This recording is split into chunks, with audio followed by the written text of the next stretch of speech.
So let's be blunt. Film is dominated by corporate mass commercial films, and audiences are paying for it rather than paying for films to experiment, challenge, bore, or even offend them. Now you might be thinking, why would I want a film to do that to me? Look, I want something that entertains me. A few hours so that I can escape thinking any longer on how terrible my life is. Look here, you. I admit it. Films ain't gonna change your societal and systemic problems for you. I agree. One is more important than the other.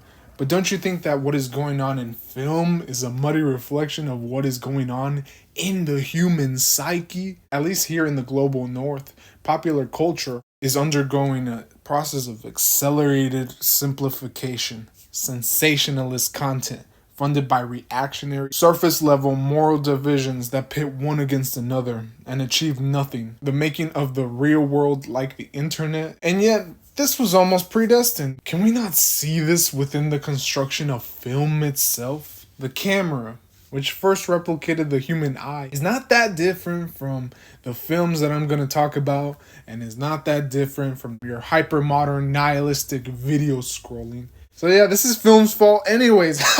However, don't take this as a general statement. I do believe in ways to engage deeply and artistically with social media. That's what I'm trying to do right now. And if this sounds like an old head calling for a return to elitism, it isn't.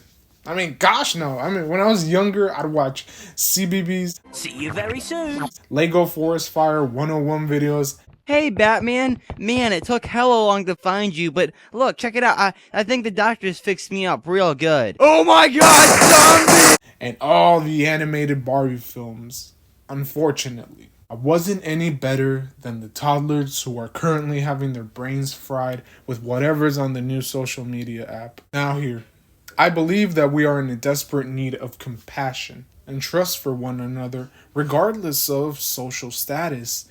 And the art of filmmaking, I am convinced, can be a form of gathering for understanding. Look, ponder it for yourself. For some hours out of your day, you're stepping into the shoes of someone else, seeing the world how they see it, seeing what the filmmakers want you to see. And the beauty of it is that for every person on earth, there is at least one film approximating how that person sees the world. And it is as diversified as there are people on this earth, with so many different stories to tell, as informed from so many different perspectives. I mean, I have a list of films. They are my favorites as of now. I have not seen them in a while. I don't watch films that much anymore. This does not encompass humanity, but I'm gonna try to sell you in on these movies, like a great salesman would try to sell you a hunk of junk. Here we have a homeless, jobless British man who has come from Manchester, substituting Dante Alighieri to give you a tour of London, substituting Inferno and their inhabitants for one single night. This is not a likable character. Throughout this journey, he preys on women and belittles the personalities and aspirations of others. But I'd be lying if I said that it wasn't funny. He doesn't take any conversation seriously.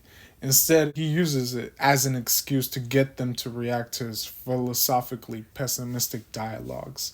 He's someone who's overly educated, but doesn't want to work because he sees it all as meaningless. So it doesn't matter whether he's crashing in to live with an ex-girlfriend and her roommate, or with a security guard, or in the apartments of women.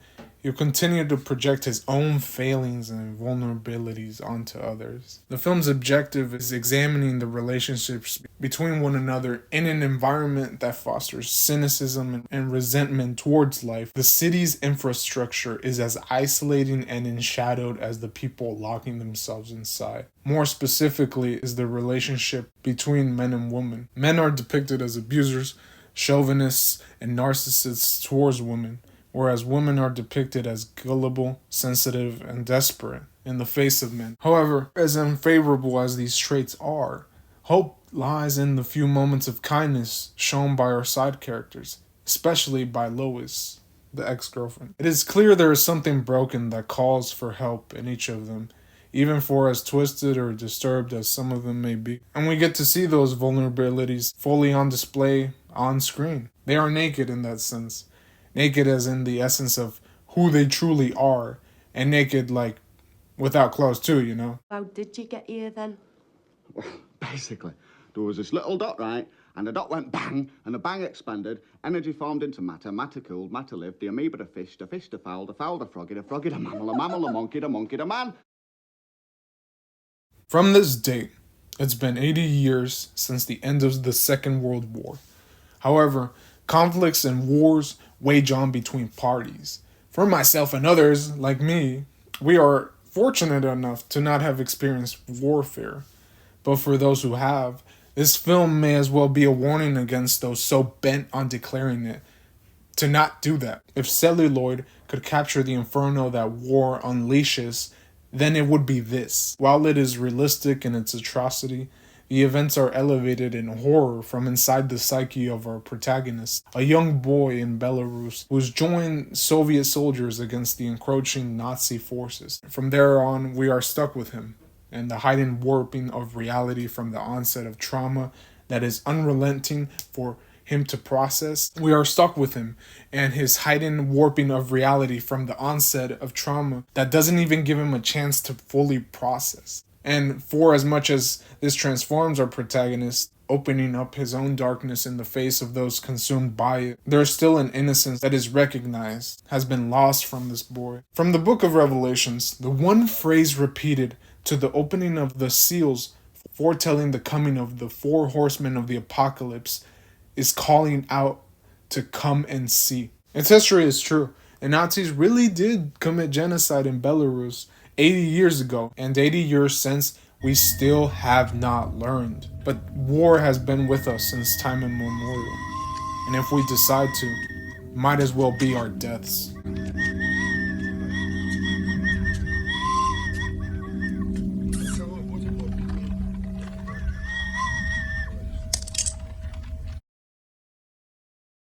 The rebelliousness of the youth and the search for attention and validation are the same at their base from here all the way to Taiwan. And just as rock and roll and other American popular culture was popping off in the 60s, so too is it in the Republic of China. After failing the test, our protagonist is assigned to night school, where many of the students are involved in gangs. He gets caught up in one too. At the same time, he becomes infatuated with a girl whose boyfriend went into hiding for killing a rival gang member. This will become the ultimate tragedy of the film, as it's a love that can't be. The struggle to conform is not just one burdening our protagonist with his teenage angst, but is mirrored in the broader social context they live in. Perspective will shift to the family or parents' personal dynamics as they are attempting to assimilate into Taiwan like he is into the school environment. Him and his family are Chinese mainlanders, and the father undergoes an interrogation by the KMT party.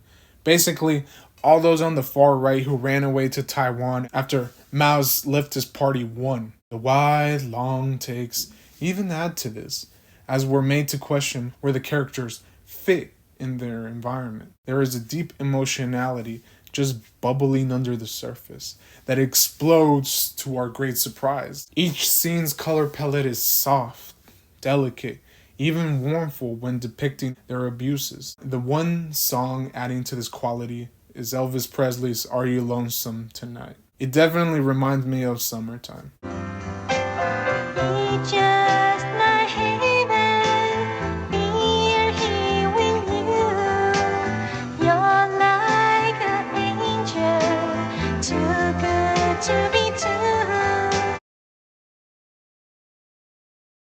Crime, murder, sex, drugs, and gangs is the world our eponymously named protagonist of 10 years old is subjected to before they've even grown up. In the juvenile prison he's holed up in, he learns firsthand the necessity of gangbanging to avoid being taken advantage of by the other street children. Unfortunately, this means that he'll follow them anywhere as he's relied on them to survive. But they only lead him to becoming more entrenched in the criminal underworld when they escape juvie. It is shot in an unrelenting, realistic style, except for one dream sequence. The film stock, even if recorded in vibrant colors, is tinged with this dirtiness or darkness that further reflects the desperation of our band of misfits in their environment, and the line between reality intentionally crosses over as the director straight up addresses the audience about his intent for making this film. The fact it was shot in the infamously impoverished neighborhoods of Sao Paulo, inside real reform schools, and that much of acting as characters weren't traditional actors with a background in theater. They were just random people off the street that got chosen, with the star of the film himself suffering a fate similar to the paths taken in The Law of the Weakest. And yet, it is not an exploitative, sensationalist piece, though you could argue that the director made a name for himself off of them. For as much bleakness and amorality is present, we do get impressions, scenes of our characters that are still kids with vulnerabilities, that undoubtedly a part of them has been robbed from them, that they, like the rest of the poor and starving children of third world countries, deserve to be born into a better world where society and their economy sought after their human well-being. Acho que nunca os tirei. O sol ainda brilha na estrada e eu nunca passei. Eu vi a mulher preparando outra pessoa. We're in Russia's dystopian future, where there seems to be no other people in the decadence of post-industrialism. This is where we begin. A world that looks like doo-doo water. A meteor has landed in the countryside, which is now referred to as the zone, where the government has made it illegal to enter and strictly guards the railways leading to it. This is where our stalker comes into play. Stalkers here are people who break the law and take others to the zone. For it's rumored that in the zone, your one most deepest desire comes true. This is the catch though. I want you to imagine your deepest wish, that which you want over anything else. And I want you to imagine going to the zone to have your wishes granted. And the zone does it. But it isn't what you thought your deepest wish was. And then the realization comes that you were wrong about what you really wanted. What does that say about you as a person? Do you even know yourself? And so our stalker schedules a trip with two men, one named the writer and the other the scientist. If it wasn't obvious enough, these three all represent sectors of the Russian identity whose philosophical exchanges cover those cultural shifts. The writer as a skeptic and artist, the scientist as an empiricist and materialist, and stalker as a believer, like in Orthodox Christianity. The dilemmas depicted in the future are still here with us, and that's not because this sci-fi film predicted it, but because humanity is disappointing. The increase of climate change, governments that alienate us, and the craving for spiritual fulfillment over material possessions. Where is the answer to our cries? Is it art? Is it science? Is it religion or belief in God? Find out in this boring, beautiful movie.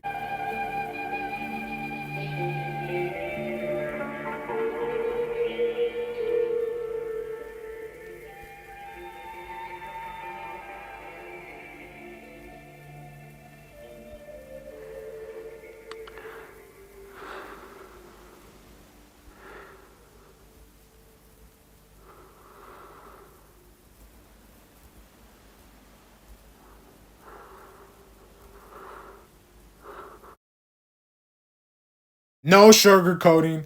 Let's get into it raw. This is gonna be one long, boring ride of 8 hours. You can say the film requires patience, but if you can get past that, you will be rewarded with the ability to break away from our accelerated, simplifying popular culture and have the tolerance to withstand unconventional and challenging content. The 8 hours don't automatically make this a great work, but that the narrative world that it's built around can consistently keep up to those 8 hours and even play around with the structure of the film. Although it can be seen as a treatise for pessimism, even nihilism, the politics and history of the country this was filmed in cannot be separated from it. There was a time when the one economic challenge to the global north's capitalistic model was the Soviet Union. Hungary was not part of it, but it was a Soviet satellite state for 45 years, which ended along with the entire collapse of the Soviet Union. This film set in the middle of a finished communist state in transition to a democratic, nationalist, capitalist Hungary, or as it's painted, purgatory. We're in limbo here, and one lying government informant who's back from the dead and is a Jesus wannabe is promising them financial salvation. We are now at a period of stagnation in history. Complacency has arrested the people from imagining new ways of being. This is it. A time when the state operated contrary to the global market to imagine new ways of life, for as much as it ended up failing in on itself. And for as much as their communist leaders ended up looking just like capitalists, the struggles are almost always the same. The haves versus the have-nots. The conceptual representation of nihilism is the abyss. Now, I see that for those 8 hours, this is the abyss gazing back. We can either take action in spite of it, devise better alternatives, or remain with it.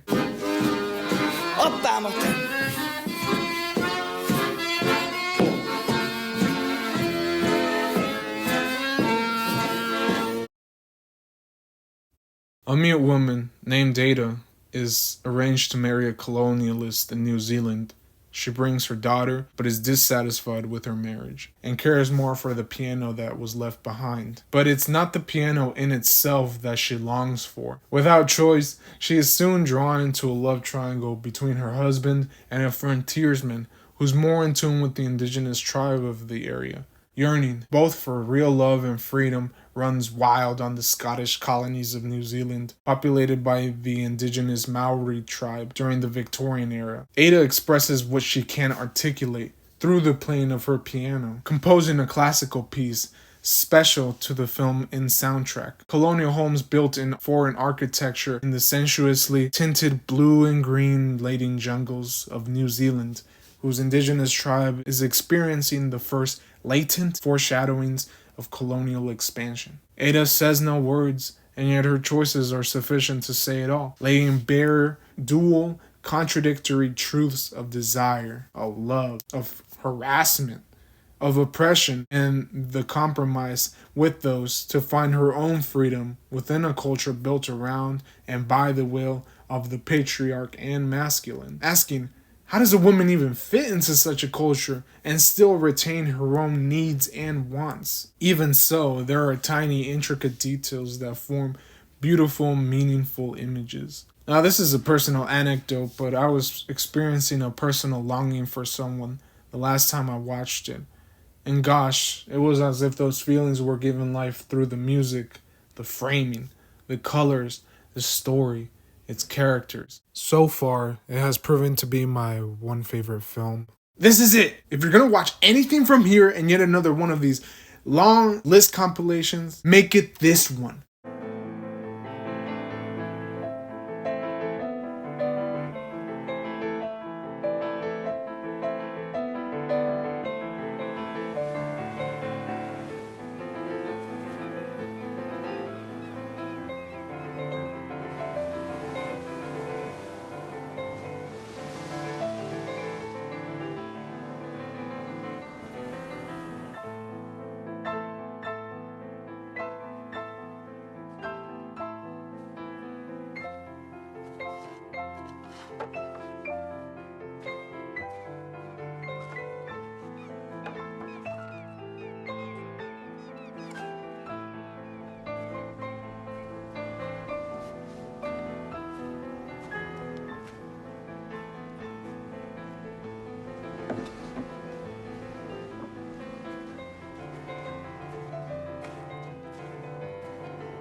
These are my most preferred films.